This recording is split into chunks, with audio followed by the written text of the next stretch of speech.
Assalamualaikum warahmatullahi wabarakatuh. Perkenalkan, nama saya Tiara Nur Safitri dari kelas 3C1 dengan NIM 2200302187. Di sini saya akan mempresentasikan buku kerja saya yang pertama, kedua, dan ketiga. Dan yang pertama berjudul Persiapan Pondasi Etika dan Hukum Berbisnis. Produk atau jasa food and beverage, unit usahanya restoran sushi. Langkah-langkah yang pertama, identifikasi isu-isu etik dan legal yang dihadapi perusahaan baru. Kriteria kinerja yang pertama, budaya etik yang kuat dibangun pada perusahaan. Membangun budaya etik dapat mencakupi lead by example, mengembangkan kode etik, menerapkan program pelatihan etik. Budaya etik yang kuat dapat mencakupi akses modal yang lebih baik, reputasi merek yang lebih baik, meningkatkan komitmen karyawan, meningkatkan loyalitas pelanggan, dan menghindari potensi sanksi. Poin yang kedua, notaris untuk perusahaan dipilih sesuai bidang bisnis. Notaris untuk perusahaan mengetahui masalah permulaan dan bahwa dia telah berhasil mendampingi usaha melalui proses awal sebelumnya. Poin yang ketiga, perjanjian para founders disiapkan sebagai kesepakatan pendiri.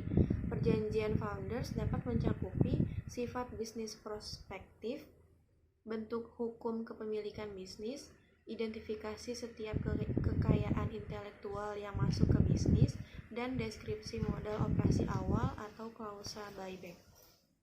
Poin yang keempat, perselisihan hukum dihindari. Perselisihan hukum dapat dihindari dengan memenuhi semua kewajiban kontrak, hindari undercapitalization, tetapkan standar dan kesepakatan hukum yaitu perjanjian non-disclosure, mengikat karyawan atau pihak lain seperti pemasok untuk tidak mengungkapkan rahasia dagang perusahaan. Yang kedua, perjanjian mencegah seseorang bersaing dengan mantan majikan untuk jangka waktu tertentu. Langkah-langkah yang kedua, memilih bentuk organisasi. Poin yang pertama, bentuk organisasi bisnis diidentifikasi. Bentuk organisasi dapat mencakupi yaitu sole proprietorship atau kepemilikan tunggal. Poin yang kedua, isu-isu dipertimbangkan dalam memilih bentuk hukum kepemilikan bisnis. Isu-isu memilih bentuk organisasi dapat mencakupi biaya pendirian dan pemeliharaan formulir hukum dan transferabilitas bisnis di masa depan. Langkah yang ketiga, mendapatkan lisensi dan izin usaha. Poin yang pertama, persyaratan izin usaha dipenuhi. Persyaratan izin usaha dapat mencakupi syarat mengajukan SIUP online untuk perusahaan perseorangan. Syarat-syaratnya, fotokopi KTP pemegang saham perusahaan, fotokopi NPWP, fotokopi situ, neraca perusahaan, materai 6000, foto direktur utama atau penanggung jawab atau pemilik perusahaan dengan ukuran 4x6 2 lembar, dan surat izin lain terkait usaha yang dijalankan. Poin yang kedua, izin pajak penjualan diajukan. Izin pajak penjualan adalah pajak sebelum pajak pertambahan nilai atau PPN yang dipungut atau transaksi penjualannya. Poin yang ketiga, izin dan izin kerja profesional dan pekerjaan didapatkan. Izin dan izin kerja profesional dan pekerjaan dapat mencakupi Permenkes nomor 304 tahun 1989 tentang persyaratan kesehatan rumah makan dan restoran, Permenkes nomor 1096 Menkes per 6 2011 tentang hygiene sanitasi jasa boga, Permenpar RI nomor 28 tahun 2005 tentang standar usaha pusat penjualan makanan, Kepmenpes RI nomor 715 Menkes SK 5 2003 tentang persyaratan hygiene sanitasi jasa boga, dan Kepmenpes RI nomor 1098 Menkes SKNII 2003 tentang persyaratan hygiene sanitasi rumah makan dan restoran. Buku kerja yang kedua berjudul Menilai Kekuatan dan Kewajiban Keuangan Perusahaan Baru. Tanggal pengerjaannya 10 November 2022. Identifikasi pengelolaan keuangan, kriteria untuk kerja. Yang poin pertama, tujuan keuangan perusahaan diidentifikasi, profitabilitas statusnya sedang, likuiditas sedang, efisiensi baik, stabilitas baik. Poin yang kedua, proses pengelolaan keuangan diidentifikasi, reparasi laporan, laporan pendapatan baik, neraca baik, laporan cash flow baik, reparasi perakiraan keuangan, pendapatan sedang, pengeluaran sedang, belanja modal sedang. Preparasi proforma laporan keuangan, laporan proforma pendapatan baik, laporan proforma neraca baik, laporan proforma cash flow baik. Analisa berjalan dari hasil-hasil keuangan, rasio analisis baik, mengukur hasil di bidang rencana sedang, mengukur hasil-hasil dengan norma industri sedang. Poin yang ketiga, laporan historis keuangan diidentifikasi, laporan keuangan baik, neraca sedang, laporan cash flow sedang. Poin keempat, perakiraan keuangan diidentifikasi, laporan keuangan histori perusahaan diikuti oleh persiapan perakiraan statusnya baik, perakiraan penjualan untuk perusahaan baru didasarkan pada perkiraan penjualan dan rata-rata industri yang baik atau pengalaman memulai usaha sejenis, statusnya baik. Perkiraan penjualan untuk perusahaan yang ada didasarkan pada yang pertama catatan penjualan terdahulu, yang kedua kapasitas produksi dan permintaan produk saat ini, dan yang ketiga faktor apapun yang akan mempengaruhi kapasitas produk dan permintaan produk masa depannya, statusnya sedang. Elemen yang kedua, identifikasi proforma laporan keuangan.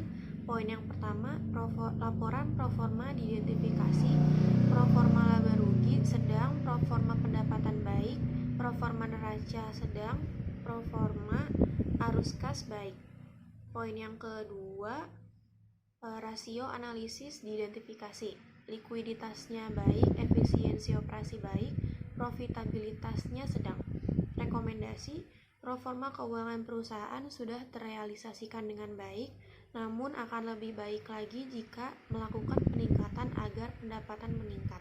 Berdasarkan hasil tersebut, usaha ini layak untuk ditindaklanjuti. Buku ketiga berjudul Mengembangkan dan Mengelola Tim Usaha Baru. Langkahnya yang pertama, rencana staffing. Poin pertama, kategori okupasi diidentifikasi sesuai dengan persyaratan bisnis sebagaimana diuraikan dalam rencana bisnis. Poin kedua, tanggung jawab okupasi diidentifikasi untuk. Poin ketiga, tugas okupasi diidentifikasi. Poin keempat, persyaratan okupasi. Poin kelima, kebutuhan pelatihan okupasi. Poin keenam, jumlah tenaga kerja. Poin ketujuh, perkiraan mulai bekerja. Poin ke-8, FTE atau full time equivalent. Poin ke-9, perkiraan durasi kontrak. Langkah yang kedua, rekrutmen, pelantikan, pelatihan, dan mempertahankan tim. Poin yang pertama, rencana seleksi. Rencana seleksi mengiklankan lowongan untuk kebutuhan staf, mengadakan panel seleksi, pelamar terpilih, dan jadwalkan wawancara dan beritahu orang yang relevan tentang waktu, tanggal, dan tempat. Poin yang kedua, proses seleksi dilakukan sesuai dengan kebijakan dan prosedur bisnis. Proses seleksi mencakupi proses wawancara dan menilai kandidat berdasarkan kriteria seleksi yang disepakati, diskusi penilaian dengan anggota panel seleksi lainnya, menyiapkan laporan seleksi dan membuat rekomendasi kepada personel senior untuk penunjukan dan melengkapi dokumentasi yang diperlukan sesuai dengan prosedur organisasi dan memperhatikan kerahasiaan dan persyaratan privasi. Poin yang ketiga, internalisasi atau induksi anggota tim dilakukan untuk menyadari tanggung jawab dan persyaratan kinerja mereka sesegera mungkin dan mengambil kesempatan untuk melatih anggota tim yang tidak terbiasa dengan prosedur bisnis. Internalisasi atau induksi anggota tim mencakup menyediakan kandidat yang berhasil dengan kontrak kerja dan dokumentasi lainnya, memberitahu manajer dan tim kerja tentang penunjukan baru, memberitahu manajer dan staf tentang tanggal mulai kandidat dan membuat pengaturan administratif yang diperlukan untuk pembayaran dan pencatatan karyawan, dan mengatur pelantikan kandidat yang berhasil sesuai dengan kebijakan organisasi. Yang ketiga, memenuhi kewajiban hubungan industrial. Poin pertama, hak dan kewajiban di tempat kerja dari pemberi kerja dan karyawan diidentifikasi sesuai dengan persyaratan hukum dan kode praktik.